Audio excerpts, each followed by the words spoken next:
জয় মা নর্মদা। নমস্কার, আমি প্রদীপ। তপভূমি নর্মদা শুনতে শুনতে আমরা মা নর্মদার পরিক্রমা করছি। লেখক যোগী পুরুষ শ্রী শৈলেন্দ্র নারায়ণ ঘোষাল শাস্ত্রী মহাশয়, তার সঙ্গে আমরা শুনতে শুনতে মনের ভেতর উচ্চারিত করছি রেবা রেবা মন্ত্র। বেশ কিছুটা পথ আমরা হেঁটে এসেছি ঠিকই, এখনো অনেকটা বাকি। এই পরিক্রমা যত সময় না সম্পূর্ণ হচ্ছে তত সময় কিন্তু ছেড়ে যাওয়া একেবারেই আমাদের জন্য অসম্ভব। আসুন শুরু করি আজকের পরিক্রমা। বেলা প্রায় 4টে নাগাদ তিনি আমাকে ঘুম থেকে জাগিয়ে দিলেন। শীতকালের বেলা, তার উপর চারিদিকে মহা জঙ্গল। দিনের বেলাতেই গাছের ছায়ায় অন্ধকার লেগে থাকে। মন্দিরের মধ্যে থেকে মনে হলো যেন সন্ধ্যা হয়ে গেছে, কিন্তু নর্মদার ওপারে সাতপুরা পর্বতের দিকে তাকিয়ে আমি বুঝতে পারলাম তখনও বেলা আছে। মন্দিরের মধ্যে প্রদীপটি জ্বলছে। সাধু সূর্যনারায়ণজি সেই যে রেড়ির তেল এনে প্রদীপটি জ্বেলেছিলেন, সে প্রদীপ দিন রাত্রে একই রকমভাবে জ্বলে যাচ্ছে। সাধুকে আমি এর মধ্যে তেল ঢালতে বা সলতে বদলাতে দেখিনি। প্রদীপে তেল ভরে শিশিটি নিজেই তিনি ছুঁড়ে ফেলে দিয়েছিলেন। তা তো আমি নিজের চোখেই দেখেছি। তিনি বরং মন্দির থেকে মাঝে মাঝেই উধাও হয়ে যান, কিন্তু আমি তো দিনরাত মন্দিরেই পড়ে আছি। দু একবার মনে কৌতূহল হয়েছিল যে সাধুকে এর কারণ জিজ্ঞাসা করব, কিন্তু এই ভেবে চেপে গেছি যে কি হবে জিজ্ঞাসা করে। ইনিও তো হয়তো সেই আলেকপন্থী মহাত্মার মতন উত্তর দেবেন, साधुओं का झोली में जो वृद्धि सिद्धि रहता है इस चिराग उसी का प्रभाव से अनिर्बाण जल रहा है। কিন্তু তবুও শেষ পর্যন্ত কৌতূহলকে আমি চাপতে পারলাম না। তাকে জিজ্ঞাসা করলাম, মহাত্মা পল্টু দাসজি দশম দুয়ার বা আজ্ঞা চক্রের পরিচয় দিতে গিয়ে বলেছেন, উল্টা কুয়া গগন মে জ্বলে চিরাগ কি জ্যোত। অর্থাৎ সেখানে সেই দ্বিদল পদ্মে সূক্ষ্মাকাশে এক উল্টানো কুয়া আছে, তার মধ্যে এক অনির্বাণ দীপশিখা দিবারাত্র জ্বলছে, বিন তেল বিন বাতি। কিন্তু সাধুজি, আপনি যে এই মাটির পৃথিবীতেই বিন তেল বিন বাতি এক আশ্চর্য প্রদীপ জেলে দিয়েছেন মন্দিরের মধ্যে, তা কিছুতেই নিভছে না। ये क्या आपका वृद्धि सिद्धियों का प्रभाव से है? नहीं जी, ये हमारा गुरु महर्षि मधुमंगल जी का नाम का प्रताप से है। আমরা দুজনেই বেরিয়ে নর্মদা স্পর্শ করে এলাম। সাধুজি সেই ভাঙা কড়াইয়ের উপর কাঠ দিয়ে আগুন জ্বালালেন। কড়াইয়ের দুদিকে দুজনে বসে আগুন পোয়াতে লাগলাম। তিনি আমাকে জিজ্ঞাসা করলেন, এই আজব ও অত্যাশ্চর্য সৃষ্টি কোথা থেকে এলো? এই যে জীবজগতের লক্ষ কোটি প্রাণী, তাদের আলাদা আলাদা প্রকৃতি কি কি উপাদান দিয়ে তৈরি হয়েছে? এই যে দিন রাত্রি, সূর্যের উদয় অস্ত কিভাবে নিয়ন্ত্রিত হচ্ছে? কিভাবে সকল কিছুর মধ্যে একটা সুনির্দিষ্ট নিয়ম ও শৃঙ্খলা বজায় রয়েছে, এর সম্বন্ধে বেদ কি বলে? আমি বললাম, বেদে কোথাও সৃষ্টিতত্ত্ব বা সৃজন প্রণালী নিয়ে কোনো বিস্তৃত তথ্য নেই। মহর্ষি কপিল প্রণীত সাংখ্য দর্শনে বরং এ বিষয়ে বলা হয়েছে যে আদিতত্ত্ব পুরুষ, পুরুষ থেকে প্রকৃতি, প্রকৃতি থেকে মহত্তত্ত্ব, মহত্তত্ত্ব থেকে বুদ্ধি, সূক্ষ্ম পঞ্চতন্মাত্র, পঞ্চতন্মাত্র থেকে পঞ্চমহাভূত, ক্ষিতি, অপ, তেজ, মরুত, বোম ইত্যাদি পঞ্চীকরণের নিয়মানুসারে উৎপন্ন হয়েছে। বৈদিক ঋষিরা এ বিষয়ে কোনো মাথা ঘামাননি। বেদের বাণী হলো অমৃতের বাণী। মানুষের চেতনায় সে জাগাতে চেয়েছে লিকোত্তর বীর্য, মানুষের প্রাণে জাগাতে চেয়েছে স্বাধিকারের চেতনা, তার কৃতিত্বকে করতে চেয়েছে দিব্য ক্রুতোর জ্যোতিতে দীপ্ত, দুর্লোক হতে আনতে চেয়েছে অমৃতের স্পন্দন। মর্তবাসীর কাছে ঘোষণা করেছে যে তমসার পরপারে আদিত্যবর্ণ এক মহান পুরুষ আছেন, তাকে জানলেই জীবনে কৃতকৃত্য হওয়া যায়। বৈদিক ঋষিদের ধ্যান চেতনায় শতই উদ্ভাসিত হয়েছিল সেসব মন্ত্র। সেই সব মন্ত্রের দ্রষ্টা স্রষ্টা নন। আপনার মতো বৈদিক ঋষিরাও একদিন সেই সুদূর অতীতে প্রশ্ন তুলেছিলেন, কেই বা জানে, কেই বা বলতে পারবে এই বিসৃষ্টি, এই বিচিত্র বিশাল সৃষ্টি কোথা হতে এসেছে? তাদের মনে হয়েছে কোথায় এই সৃষ্টির উৎস? হয়তো দেবতারা জানেন, কারণ তারা তো প্রায় সর্বজ্ঞ। কিন্তু না, সেখানেও শঙ্কা জেগেছে। দেবতারাই বা জানবেন কিভাবে? তারা তো সৃষ্টির পূর্বে ছিলেন না। তবে কি যিনি আদিদেব, যিনি এই বিশ্বের কর্তা, ধাতা ও নিয়ন্তা, যিনি প্রপঞ্চের অতীত পরম ধামে অধিষ্ঠিত সেই ব্রাহ্মণ্য দেবী হয়তো জানেন এই নানা বৈচিত্র্যময় সৃষ্টি কোথা থেকে এলো, কার থেকে এলো, কেউ সৃষ্টি করেছেন কি করেননি, একমাত্র তিনিই জানতে পারেন, অথবা তিনিও হয়তো জানেন না। অতএব এই সৃষ্টি তত্ত্ব একটা রহস্যই, একটা মিস্ট্রি থেকে গেছে। বর্তমানে পাশ্চাত্যের সব জানতা সাহেব বাবুরা ল অফ ক্রিয়েশনকে রহস্য, তারা রহস্য বলতে শুরু করেছেন। তারা বলছেন যে the riddle of the universe. বৈদিক ঋষি অঘমর্ষণ এবং সৃষ্টি রহস্যের তত্ত্ব উদ্ঘাটন করতে গিয়ে তিনি বলছেন যে হিরণ্যগর্ভ পরম পুরুষদের তপস্যা হতে এই বিশ্বভুবন জাত হয়েছে। তার তপস্যা হতে ঋত এবং সত্য জন্মগ্রহণ করল। ঋত বলতে বুঝায় সৃষ্টির অন্তরালে সৃষ্টিকে ধরে রেখেছে যে শৃঙ্খলা, যে নিয়ম, ছন্দ ও সুষমা। ঋত ও সত্যের পর জন্মালো রাত্রি, তারপর জন্মাচ্ছে সমুদ্র। জলপূর্ণ সমুদ্র হতে সম্বৎসর, তারপরেই দিন রাত্রি। সৃষ্টিকর্তা যথা সময়ে সূর্য ও চন্দ্র সৃষ্টি করলেন, তারপরেই প্রকট করলেন স্বর্গ, পৃথিবী এবং আকাশকে। কথা বলতে বলতেই দেখলাম সাধু সূর্যনারায়ণজি নির্বাত নিষ্কম্প দীপশিখার মতো একেবারে স্থির হয়ে গেছেন। আর কোনো কথা বলা বৃথা। কাজেই কম্বল মুড়ি দিয়ে আমি শুয়ে পড়লাম। সকালে ঘুম ভাঙতে দেখি সাধুর শয্যা শূন্য। তিনি যথারীতি সকালে উঠে কোথায় চলে গেছেন। সকাল 10টা নাগাদ তিনি ফিরে এলেন, এসেই রান্নার কাজে বসলেন। মন্দিরের পেছন দিকে খসখস শব্দ শুনে পা টিপে টিপে গিয়ে উঁকি মেরে দেখি একপাল বুনো মহিষ চড়ে বেড়াচ্ছে। সাধুকে বলতেই তিনি দুহাতে দুখণ্ড জ্বলন্ত কাঠ নিয়ে মন্দিরের চত্বরে গিয়ে দুহাতে দুটো ঘোরাতে ঘোরাতে চিৎকার করতে লাগলেন, হাট হাট ইহাসে হাট। আগুন দেখে মহিষগুলো বনের দিকে দৌড়ে চলে গেল। নর্মদা মে আয়সা হতাই হ্যায় শব্দ শুনে পেছন ফিরে দেখি মহাত্মা শুভানন্দজি মন্দিরের ধাপ বেয়ে উঠে আসছেন। দুই সাধু পরস্পরের দিকে তাকিয়ে প্রায় 5 মিনিট স্থির হয়ে রইলেন। চোখে চোখে তাদের কি কথা হলো জানি না। আমার মনে পড়ল কবিরজির জীবনের একটি ঘটনা। সমরখন্দ থেকে এক সিদ্ধ ফকির এসেছিলেন কবিরের সাথে দেখা করতে। কবির তখন কাশীতে। তিনি তা জানতে পেরে সশিষ্যে গিয়েছিলেন বোম্বাই। তখন ট্রেন ছিল না। প্রায় 1 মাস কাল উটের পিঠে চড়ে কবির গিয়ে পৌঁছলেন বোম্বাই ফকিরের জন্য অপেক্ষা করতে সমুদ্রের ধারে জাহাজ ঘাটায়। ফকিরের সঙ্গে কয়েকজন শিষ্য ছিল। ফকির জাহাজ থেকে নেমেই দ্রুত পদে এসে কবির সাহেবের কাছে বসলেন। উভয় মাহাত্ম্যর শিষ্যরা আশা করেছিলেন তাদের মধ্যে নিশ্চয়ই কোনো উঁচু দরের তত্ত্ব বা যোগ রহস্য নিয়ে আলোচনা হবে, তারা তা শুনতে পাবেন। কিন্তু হায়, ঘণ্টার পর ঘণ্টা তারা নির্বাক হয়ে বসে রইলেন। পরে সহসা ফকির উঠে চলে গেলেন জাহাজের দিকে, আর কবির উঠে চড়ে বোম্বাই ত্যাগ করলেন, ফিরে চললেন কাশীতে। এই ঘটনা ঐতিহাসিক সত্য কিনা আমার জানা নেই, তবে এই রকম বিস্ময়কর ভেট ও আলাপের ধারা থেকে বোঝা যায় মুখের ভাষাই একমাত্র বাক্যালাপের বাহন নয়। উচ্চকোটির মহাত্মাদের কাছে মৌনতাও আলাপনের অধিকতর জীবন্ত মাধ্যম। Silence is sometimes more eloquent than speech. সূক্ষ্মাতি সূক্ষ্ম ভাব প্রকাশে মৌনতাই বেশি মুখর হয়।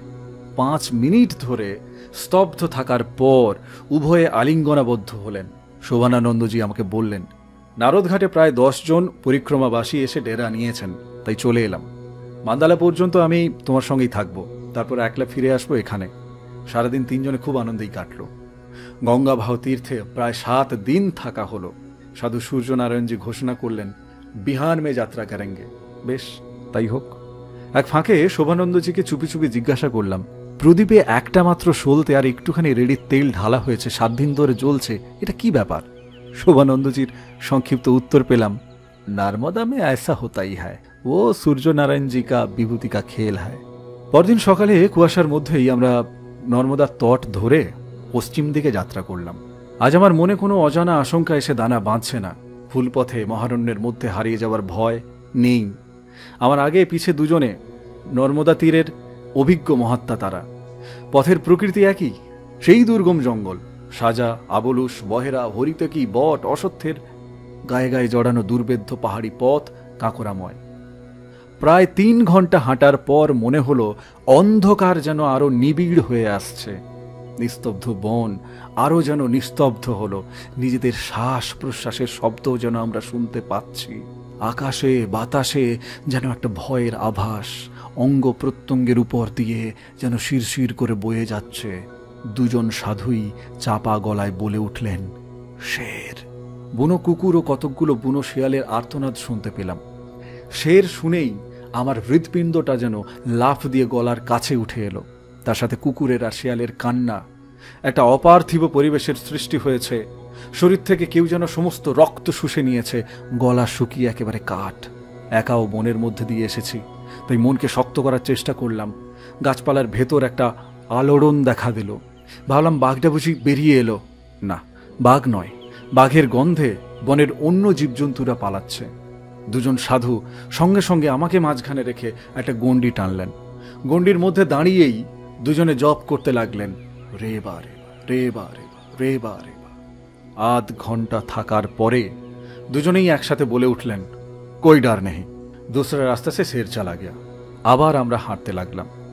ক্রমে দেখলাম জঙ্গল যেন পাতলা হয়ে আসছে, কুয়াশাটাও ধীরে ধীরে কেটে যাচ্ছে। নর্মদার স্বচ্ছ ধারাও স্পষ্ট হয়েছে। প্রচণ্ড শীতের জন্য জলের উপর স্বরের মতন একটা আস্তরণ পড়েছে।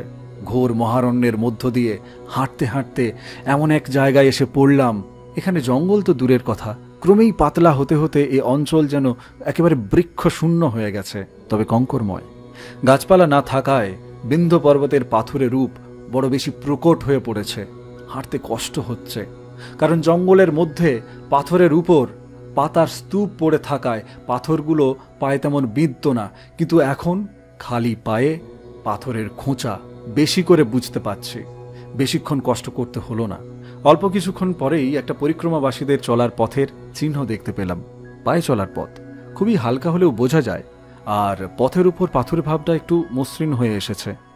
খুব বেশি পার্থক্য না হলেও এটুকুই যেন আমার কাছে অনেক বলে মনে হচ্ছিল। চলতে চলতে বেলা প্রায় 2টো নাগাদ দেখলাম পাহাড় থেকে একটা ছোট নদী ঝর্ণার আকারে এসে নর্মদার সাথে মিলেছে। শোভানন্দজি বললেন, ये है कन्हैया नदी, नर्मदा में आकर संगत हुआ, इसलिए ये जगह का नाम है कनाई संगम। दूर में पहाड़ का ऊपर जो मंदिर दिखाई देता है वही है दशाश्वमेधिक तीर्थ। সাধু সূর্যনারায়ণজি বললেন, हम लोग आज उधर ही ठहरेंगे। মনে অনেক প্রশ্ন আসছে, কিন্তু পথশ্রমে এতই ক্লান্ত যে এখন একটু পা ছড়িয়ে বসবার আস্তানে পেলেই বেঁচে যাই। যাই হোক, একটু পরেই নর্মদার ঘাটের উপরে সেই শিব মন্দিরে এসে পৌঁছলাম। আসামাত্রই মন্দিরের সিঁড়িতে গাঁটরি ফেলে সাধু সূর্যনারায়ণজি কাঠকুটো সংগ্রহ করতে ব্যস্ত হয়ে পড়লেন। শোভানন্দজি গেলেন নর্মদাতে স্নান করতে। একটু পরে সূর্যনারায়ণজি ফিরলেন এক বোঝা কাঠ নিয়ে। কাঠ ফেলে দিয়েই তিনিও নর্মদাতে নামলেন। শোভানন্দজি স্নান করে এসে রুটি তৈরি করতে চেয়েছিলেন, কিন্তু সূর্যনারায়ণজি তাকে নিরস্ত করেই নিজেই তার ঝুলি থেকে গম, জোয়ার, মকাই দানা বের করে খিচুড়ির মতো কোনো একটা বস্তু রান্না করতে বসলেন। আমিও স্নান করে এলাম। মন্দিরে ঢুকে দেখি শোভানন্দজি এর মধ্যেই মন্দিরের ভেতর পরিষ্কার করে 3 জনের আসন মন্দিরের 3 কোণে পেতে ফেলে এখন শিবলিঙ্গের কাছে বসে তিনি জপ করছেন। আমি শিবের মাথায় মা নর্মদার জল ঢেলে প্রণাম করলাম। ভোগ নিবেদন এবং প্রসাদ পাওয়ার পর সূর্যনারায়ণজি তার অভ্যাস মতো পার্বত্য পথে কোথাও দ্রুত চলে গেলেন। শোভানন্দজি মন্দিরের বাইরে বসে গঞ্জিকা সেবনে ব্যস্ত হয়ে পড়লেন। সন্ধ্যা হয়ে আসছে। আমি কম্বল মুড়ি দিয়ে শুয়ে পড়লাম।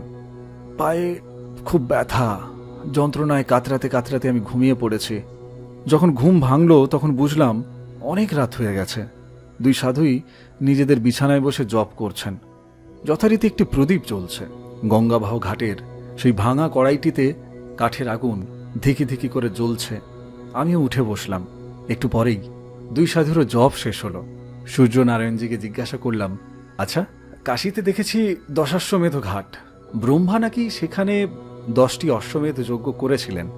এখানে কোন মহাত্মা বা মহারাজা দশাশ্বমেধ যজ্ঞের অনুষ্ঠান করেছিলেন সেটা তো আমার জানা নেই, দয়া করে বলবেন। नहीं जी, इधर कोई अश्वमेध यज्ञ का অনুষ্ঠান नहीं हुआ, তবে এখানে স্নান করলে 10 অশ্বমেধ যজ্ঞের ফল পাওয়া যায়। এই জন্য নর্মদার এই ঘাটকে বলা হয় দশাশ্বমেধিক তীর্থ। যুধিষ্ঠির তীর্থ ভ্রমণকালে নর্মদা তটের এই ঘাটের মহিমা শুনে মার্কেন্ডে মুনিকে বলেছিলেন, অশ্বমেধ যজ্ঞ বহু ব্যয়বহুল, এর দক্ষিণা বহু, সাধারণ লোকের পক্ষে এই অনুষ্ঠান অসম্ভব। তারা এখানে এসে স্নান করলে কিভাবে 10টি অশ্বমেধ যজ্ঞের ফল পাবে তা শুনতে অদ্ভুত লাগছে। তার উত্তরে মার্কেন্ডে মুনি তাকে জানালেন, তোমার মতো এই প্রশ্ন স্বয়ং গৌরী জিজ্ঞাসা করেছিলেন মহেশ্বরকে। মহেশ্বর তাকে সঙ্গে নিয়ে ভ্রমণ করতে করতে এই দশাশ্বমেধিক তীর্থে অঞ্জলিবদ্ধ হয়ে এই তীর্থকে পুনঃ পুনঃ প্রণাম করতে থাকেন। তা দেখে মা গৌরী অতি বিস্মিত হয়ে বলছেন, আপনি স্বয়ং চরাচরের নমস্য পরম দেবতা হয়ে এই তীর্থকে কৃতাঞ্জলি পুটে প্রণাম করছেন, এ তো বড় আশ্চর্যের কথা। দেবাদিদেব তখন বলছেন, বিস্মিত হও না, স্বয়ং তুমি এর তীর্থফল প্রত্যক্ষ করো। এই বলে তিনি একজন রুগ্ন শীর্ণ বৃদ্ধ ব্রাহ্মণের বেশে ঘাটের কাছে উপস্থিত হয়ে বেদ মন্ত্র উচ্চারণ করলেন। ওই ঘাটে তখন অনেক ব্রাহ্মণ স্নান তর্পণাদি তারা করছিলেন। শিবের উদাত্ত বেদধ্বনি শুনে এক ব্রাহ্মণের খুব ভক্তি হলো। তিনি তার গৃহে তাকে মধ্যাহ্ন ভোজনের জন্য শ্রদ্ধা সহকারে অত্যন্ত বিনয়ের সঙ্গে আমন্ত্রণ জানালেন। কিন্তু ব্রাহ্মণ বেশি শিব তাকে বললেন, 10টি অশ্বমেধ যজ্ঞের ফল দক্ষিণা স্বরূপ না দিলে কারো বাড়িতে নিমন্ত্রণ স্বীকার করি না। এই কথা শুনে ব্রাহ্মণ খুব চিন্তিত হয়ে পড়লেন। পরে শাস্ত্রবাণী ও ঋষিমুনিদের প্রসঙ্গ তার মনে পড়ল। তিনি দেবাদিদেবকে বলছেন, হে ব্রাহ্মণ, আমার প্রত্যাগমন পর্যন্ত দয়া করে অপেক্ষা করুন। এই কথা বলে তিনি দশাশ্বমেধিক তীর্থে বসে জপ হোম দান পূজাদি সেরে এসেই তিনি ছদ্মবেশী শিবকে বলছেন, দয়া করে আপনি গাত্রোত্থান করুন, আমি দশাশ্বমেধ সম্পন্ন করে এলাম, আপনি দয়া করে ভোজন করবেন, চলুন, আমি দশাশ্বমেধ যজ্ঞের ফল আপনাকে দক্ষিণাস্বরূপ সমর্পণ করব। শিব বলছেন, আপনি অতি অল্প সময়ের মধ্যেই আমার কাছে ফিরে এলেন, এর মধ্যেই আপনার দশাশ্বমেধ যজ্ঞ হয়ে গেল, আমাকে কি আপনি পরিহাস করছেন? ব্রাহ্মণ তখন বলছেন, মা নর্মদা পরিক্রমাকারী বিভিন্ন ঋষিদের আপ্তবাক্য ও পুরাণ বাক্য যদি মিথ্যা না হয়, তবে নিশ্চিতভাবেই আমি দশাশ্বমেধ যজ্ঞের ফল পেয়েছি। কারণ তারা এক বাক্যে সবাই বলে গেছেন, এই তীর্থে যথাবিধি তীর্থকৃত্য করলে দশাশ্বমেধ যজ্ঞের ফল পাওয়া যায়। ব্রাহ্মণের এই জ্বলন্ত বিশ্বাস এবং অবিচল নিষ্ঠা দেখে মহাদেব তাকে স্বরূপে দর্শন দিয়েছিলেন। সাধু সূর্যনারায়ণজির মুখে এতদূর শুনে আমি বললাম, আমাদের বাংলাতেও এইরকম একটি লোককথা আছে। একবার চূড়ামণি যুগে হাজার হাজার লোককে গঙ্গার স্নান করতে দেখে দুর্গার মনে প্রশ্ন জেগেছিল যে এই যে হাজার হাজার লোক গঙ্গা স্নান করছে, তাদের সবাই কি পাপমুক্ত হবে? উত্তরে মহাদেব বলেছিলেন, না, 1-2জন মাত্র পাপমুক্ত হবে, বাকি সবাই নয়। তার এই বাক্যের প্রত্যক্ষ প্রমাণ দেবার জন্য দুর্গাকে বৃদ্ধা ব্রাহ্মণীর রূপ নিতে বললেন, আর নিজে সব সেজে তার কোলে মাথা দিয়ে তিনি পড়ে রইলেন। মা দুর্গা কেঁদে কেঁদে সবাইকে বলতে লাগলেন, হায় হায় হায়, তোমরা কেউ দয়া করো, তোমরা দয়া করো, আমাকে আমার স্বামীর মৃতদেহ সৎকারে সাহায্য করো। আমি বৃদ্ধা হয়েছি, আমি একা এই মৃতদেহ বহন করে শ্মশানে নিয়ে যেতে পারবো না। কিন্তু একমাত্র নিষ্পাপ ব্যক্তি ছাড়া সামান্য মাত্র পাপ করেছে এমন লোক যদি আমার স্বামীর মৃতদেহ স্পর্শ করে, তবে তার সর্বনাশ হবে। বৃদ্ধা ব্রাহ্মণের বিলাপ শুনে অনেকেই সাহায্য করতে এলো, কিন্তু শর্ত শুনে সবাই চলে গেল।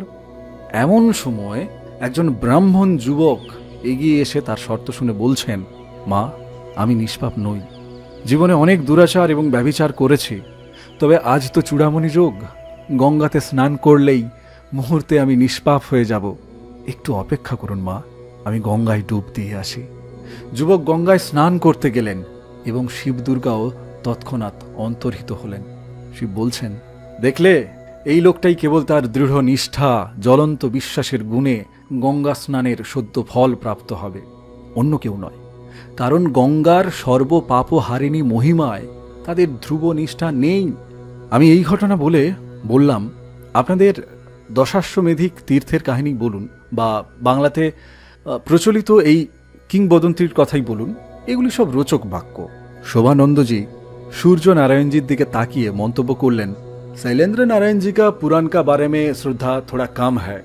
আমি বললাম, পুরাণে যখন যে তীর্থের কথা বলা হয় তখন সেই তীর্থকেই অনেক বড় করে দেখানো হয়, অতিরঞ্জনের কোনো মাত্রা থাকে না, পরস্পর বিরোধী কথাতেও পরিপূর্ণ থাকে একেবারে। আমি শুনেছি এই নর্মদা তটেই কোথাও নাকি হত্যাহরণ নামে একটা তীর্থ আছে। মাতৃহত্যার অপরাধে পরশুরামের কুঠারের দাগ এই তীর্থে আসাতেই নাকি মুছে যায়। আমি নৈমিষারণ্যের একটি হত্যাহরণ তীর্থ দেখেছি, আসামেও পরশুরামের কুণ্ড দেখে এসেছি। সব স্থানে একই লোককথা প্রচলিত। এই একটি স্থানকে বিশ্বাস করলে তাহলে তো অপরগুলি মিথ্যা হয়ে যায়। এই পরশুরামকে নিয়ে মহাভারত এবং বিভিন্ন পুরাণে নানা আখ্যায়িকা বর্তমান আছে। তিনি যে পিতৃহত্যার প্রতিশোধ নেবার জন্য 21 বার পৃথিবীকে নিক্ষত্রিয় করেছিলেন, একথা ভারতের আবাল বৃদ্ধ বনিতা পুরাণের কল্যাণে তো জেনে গেছেন। ইক্ষ্বাকু বংশের মহারাজা সগরের আমলে তিনি বিদ্যমান ছিলেন। আবার সগর হতে 26 পুরুষ অধস্তন রামচন্দ্রকে হরধনু ভঙ্গের অপরাধে দণ্ড দিতে রামচন্দ্রের পথ অবরোধ করে তিনি দাঁড়িয়েছেন। রামায়ণে বাল্মীকিদা বর্ণনা করেছেন, ব্যাসদেব বর্ণনা করেছেন কুরুক্ষেত্রের যুদ্ধের মহারথী ভীষ্মের সঙ্গে এই পরশুরাম যুদ্ধ করছেন। মহাবীর কর্ণকে ব্রহ্মাস্ত্র শিক্ষা দিয়ে পরে অভিসম্পাত করেছিলেন। তো এই 3টি ঘটনা যদি সত্য হয়, তাহলে পরশুরাম 1120 বৎসরেরও অধিককাল তিনি বেঁচেছিলেন, এ কথা বিশ্বাস করতে হয়। কিন্তু কোনো নরদেহধারী জীবের পক্ষে এত কাল বেঁচে থাকা সম্ভব বলে মনে হয় না। যদি বলা হয় যে যোগ বলে তিনি সব অসম্ভবকেই সম্ভব করেছিলেন, তবে এ কথাও তো মনে জাগে, এই রকম মহাযোগেশ্বরের পক্ষে কি সবসময় রণংদেহী ক্রুদ্ধ মূর্তি নিয়ে বারবার আবির্ভূত হওয়া সম্ভব? যোগ আর যুদ্ধ দুটি বিপরীত মেরুর বস্তু। আমি মহাত্মাদের বলতে থাকলাম, পুরাণের গল্পাংশের মধ্যে যা কিছু কুসুমিত পল্লবিত তার প্রতিটি অক্ষরকেই আপনারা মানেন, আর আমি মানতে পারি না বলেই আপনাদের মনে হচ্ছে যে পুরাণের উপর আমার শ্রদ্ধা কম। গল্পাংশের গভীরে প্রবেশ করে তার তাৎপর্য মনন করলে পুরাণের ফ্যানানো গল্পের মধ্যে অনেক সত্যকে আবিষ্কার করা যায়। মেধা ও মনন শক্তির অভাবে আমি সর্বাংশে সব বিষয়ের তাৎপর্য উদ্ধার করতে না পারলেও অসার অংশ, ডালপালা, সেগুলো বাদ দিয়ে সারবস্তু গ্রহণ এর যে কৌশল বাবা আমাকে শিখিয়ে গেছেন। এই যেমন ধরুন, উদাহরণস্বরূপ পরশুরামের কথাই বলছি। তিনি 1120 বৎসরের অধিককাল বেঁচেছিলেন, একথা ভক্ত সরল বিশ্বাসী ছাড়া কারোর পক্ষে বিশ্বাস করা একেবারে তো সম্ভব নয়। কিন্তু যদি পরশুরামকে একটি ধর্মমত বা একটি বিশিষ্ট পুরুষানুক্রমিক ঐতিহ্যবাহী ধারা বলে ধরা হয়, তাহলে পরশুরামের অনুবর্তী পরশুরামগণের পক্ষে সহস্রাধিক বৎসর বেঁচে থাকতে কোনো অসুবিধা হয় না। কারণ কোনো ধর্মমতের তথা ধর্ম সম্প্রদায়ের পরমায়ু সহস্র বৎসর বয়স হতে তো কোনো বাধা নেই। তাদের প্রত্যেকেরই এক একটি ধর্মমত বা পূর্বপর ঐতিহ্যের ধারক মাত্র, তা সকলেই ভালোভাবে বুঝতে পারছেন। এই দৃষ্টিকোণ থেকে বিচার করলে পরশুরামের 21 বার ক্ষত্রিয় নিধন বা নিঃশেষের গূঢ়ার্থ এই যে পরশুরাম অর্থাৎ গুরুতান্ত্রিক সমাজ ব্যবস্থা কোন তন্ত্র দ্বৈততন্ত্র, কোন তন্ত্র রাজতন্ত্রের পক্ষপাতী হয়ে পড়েছিলেন পরশুরাম ছিলেন, এবং সুদীর্ঘকাল ধরে ভারতবর্ষীয় ক্ষাত্রতন্ত্রের সঙ্গে পরশুরামগণের যে ধর্মযুদ্ধ চলেছিল, তার ফলে বারবার ক্ষাত্র নিয়ন্ত্রণ ব্যবস্থার উচ্ছেদ ও বিলুপ্তি ঘটেছিল। এই ঘটনা ঐতিহাসিক সত্য বলেই সেকালের পুরাণকাররা নানা রোমাঞ্চকর গল্পের মাধ্যমে বলে গেছেন যে পরশুরাম 21 বার পৃথিবীকে নিক্ষত্রিয় করেছিলেন। এই দশাশ্বমেধিক তীর্থের যে কাহিনী মার্কিন্ডীয় পুরাণ থেকে আমাকে শোনালেন, বা আমিও যে বাংলাতে প্রচলিত শিব দুর্গার কাহিনী শোনালাম, তার গল্পাংশ বাদ দিয়ে এই শিক্ষাটুকুই নিতে হবে যে ধ্রুব নিষ্ঠা, বিশ্বাস এবং নিষ্ঠার শক্তিতেই দেবতার আসন টলে, তার করুণা ধারায় মানুষের জীবন ধন্য হয়। বাস করো জি, বাস করো, আবি লেট যাইয়ে, এই বলে দুজন শুয়ে পড়লেন। আমিও শুলাম। আমি শুয়ে শুয়ে ভাবতে থাকলাম, দুজন মহাত্মাই আমাকে স্নেহ করেন। এই দুর্গম অরণ্য যাত্রার দুঃখ বহুলাংশে লাঘব হয়েছে এদের স্নেহ এবং সাহচর্যে। এদের মনে কোনো দুঃখ না দিলেই ভালো হতো। মনে গ্লানি নিয়ে শুয়েছিলাম। শেষ রাত্রে ঘুম ভেঙে গেল। এই অঞ্চল তো আর মুন্ড মহারণ্য নয় যে যেখানে কোনো পাখি দেখিনি। পাখি সেখানে ডানা মেলে উড়তেই পারছে না, তো পাখি থাকবে কি করে? কিন্তু এখানে পাখি আছে, নামমাত্র গাছ আছে, কঙ্করময় উপত্যকা, দূরে বনমুরগির ডাকও শুনতে পাচ্ছি। সূর্যনারায়ণজির কাছে শুনেছি এই অঞ্চলে কোথাও গোঁড় ও রাজপুত ব্রাহ্মণদের বাস আছে, কাজেই বনমুরগির পরিবর্তে হয়তোবা ঘরের পোষা মুরগির ডাকও শুনতে পেলাম। সাধুরা যোগাসনে বসে আছেন। মন্দিরের বাইরে এসে দেখলাম কুয়াশায় ঢাকা ভোরের অপূর্ব দৃশ্য। আমি নর্মদা স্পর্শ করে একটা পাথরের উপর দাঁড়িয়ে ঋগ্বেদের প্রথম মণ্ডলের 115 সূক্তের মহর্ষি অঙ্গিরার পুত্র কুৎস ঋষি দৃষ্ট উষার বন্দনা গীতি গাইতে লাগলাম। প্রাণ ভরে উষা বন্দনা করে পেছন ফিরে দেখি দুই সাধুই আমার পিছনে এসে দাঁড়িয়ে আছেন। এখনো চারিদিক কুয়াশায় ঢেকে আছে, কিন্তু তাদের মুখের দিকে তাকিয়ে দেখি তাদের মনের কুয়াশা কেটে গেছে। গত রাত্রে তাদের যে থমথমে ভাব দেখেছিলাম তার নেই। সূর্যনারায়ণজি বললেন, চালিয়ে আব নহায়েঙ্গে, আকার হাম আগ কা ইন্তজাম কর দেগা, কাফি ঠান্ডা হ্যায়। তাদের পরে আমি স্নান করতে নামলাম। স্নান করে এসে দেখি মন্দিরের বাইরে কাঠের আগুন জ্বালিয়ে সূর্যনারায়ণজি রোজের মতো ঝুলি কাঁধে নিয়ে কোথাও চলে গেছেন। আগুনে হাত পা সেঁকতে সেঁকতে শোভনানন্দজি গাঁজাতে দম দিচ্ছেন। আমি কিছুক্ষণ আগুনে হাত পা সেঁকলাম। পাহাড়ের উপর সূর্য উদিত হচ্ছেন। সমগ্র পাহাড় অরুণ আভায় একেবারে ভরে গেছে। নর্মদার ওপারে সাতপুরা পর্বতেও যেন একেবারে রামধনুর শোভা। মন্দিরে গিয়ে ঢুকলাম। গত রাত্রে প্রদীপের আলোয় এই দশাশ্বমেধিক তীর্থের শিব আমি ভালোভাবে দেখতে পারিনি। এখন দেখে আমি অবাক হলাম। কুমণ্ডলুর জল ঢালতে ঢালতে ইয়ে রুদ্রায় তবসে কার্পদিনে ইত্যাদি কুৎসদৃষ্ট মন্ত্রটি উচ্চারণ করতে বারবার চেষ্টা করলাম, কিন্তু পরের লাইনগুলো কিছুতেই স্মরণে এলো না। যেন বুক ঠেলে আবেগে বেরিয়ে এলো ঋত্তং সত্যং পরং ব্রহ্মং পুরুষং কৃষ্ণ পিঙ্গলং ঊর্ধ্বলিঙ্গং বিরূপাক্ষং বিশ্বরূপং নমো নমঃ। হে রুদ্র, তুমিই পরম ব্রহ্ম। তুমি ঋতকে প্রকাশ করো। তোমার দৃপ্তি ছটা ঋতমের আলোকে দ্যুতিমান। তুমিই সত্যস্বরূপ। আমি জানি সন্ধ্যা বন্দনা এটি রুদ্রপ্রস্থানের মন্ত্র। এই মন্ত্রে রুদ্রকে আহ্বান করা হয়, কিন্তু এখন তো আমি সন্ধ্যা করতে বসিনি, শিব পূজা করতে চাইছি। কেন যে এই মন্ত্রের গুঞ্জরণ মনে জেগে উঠল আমি বুঝতে পারলাম না। যাই হোক, আমি স্বতঃস্ফূর্তভাবে বলতে লাগলাম, হে প্রভু, তুমিই সূর্যরূপে অগ্নিরূপে বিশ্ব চরাচর ব্যাপ্ত করে আছো।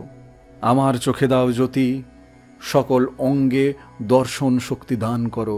আমি দেখব তোমার দিব্য রূপের শোভা, দেখব বিশেষ করে, ব্যক্ত করে, বিশদ করে। প্রণাম করে পূজা সাঙ্গ করলাম। লিঙ্গটি বেশ বড় পিতের আভাযুক্ত ঘন নীল। 2 হাত দূর থেকে দেখলেই খুব কালো দেখায়। লিঙ্গের মধ্যে যেন জটা জড়িয়ে আছে, খুবই জলজল করছে।